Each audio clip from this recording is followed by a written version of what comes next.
সম্প্রতি Sri Lanka electronic visa পরিষেবা পরিচালনায় সমস্যার সম্মুখীন হওয়ায় 2 আগস্ট 2024 থেকে শ্রীলঙ্কা ইলেকট্রনিক ভিসা পরিষেবা বন্ধ করে দেয়, যার কারণে শ্রীলঙ্কায় পর্যটকের পরিমাণ কমে যায়। এই সমস্যা সমাধানের লক্ষ্যে শ্রীলঙ্কা একটি অস্থায়ী রেজলিউশন প্রকাশ করে, যেখানে শ্রীলঙ্কার পররাষ্ট্রমন্ত্রী আলী সাবরি ঘোষণা করেন, মন্ত্রিপরিষদ 1 অক্টোবর 2024 থেকে যুক্তরাজ্য, মার্কিন যুক্তরাষ্ট্র, কানাডা, জার্মানি, অস্ট্রেলিয়া, সৌদি আরব, চীন, ভারত, রাশিয়া, দক্ষিণ কোরিয়া এবং জাপান সহ মোট 35টি দেশের নাগরিকদের জন্য শ্রীলঙ্কায় 6 মাসের কোনো ভিসা ছাড়াই প্রবেশের অনুমতি দেওয়ার সিদ্ধান্ত নিয়েছে। শ্রীলঙ্কার পর্যটন মন্ত্রী আঞ্চলিক প্রতিবেশীদের সাথে প্রতিযোগিতা করতে এবং 2024 সালের মধ্যে 2.3 মিলিয়ন পর্যটক শ্রীলঙ্কাতে প্রবেশ করানোর লক্ষ্যে 67টি দেশের পর্যটকদের ভিসা মুক্ত প্রবেশের জন্য একটি প্রস্তাব জমা দেয়, যার উপর ভিত্তি করে মন্ত্রিপরিষদ মোট 35টি দেশের নাগরিকদের শ্রীলঙ্কায় 6 মাসের কোনো ভিসা ছাড়াই প্রবেশের অনুমতি দিয়েছে।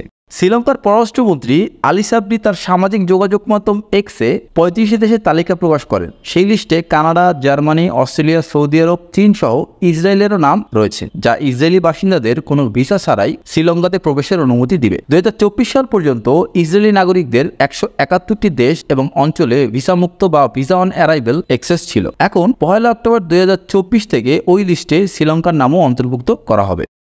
এটা যদি কারো কাছে স্বাভাবিক মনে হয়, তাহলে আপনাদের আবার একটু মনে করিয়ে দেই, গাজায় ইসরায়েলের নৃশংস যুদ্ধে 40,000-এরও বেশি ফিলিস্তিনিকে নিহত করা হয়েছে, যার মধ্যে কমপক্ষে 16,456 জন শিশু এবং 11,000-এরও বেশি নারী রয়েছে। শ্রীলঙ্কার এই সিদ্ধান্তের উপর আপনার যদি কোনো মতামত থাকে এবং যদি আপনাদের সময় হয়, তাহলে কমেন্ট সেকশনে ইসরায়েলের নাম শুনলে আপনাদের মনে যা আসে একটু কষ্ট করে লিখে যাবেন। সবাই ভালো থাকবেন। আল্লাহ হাফেজ।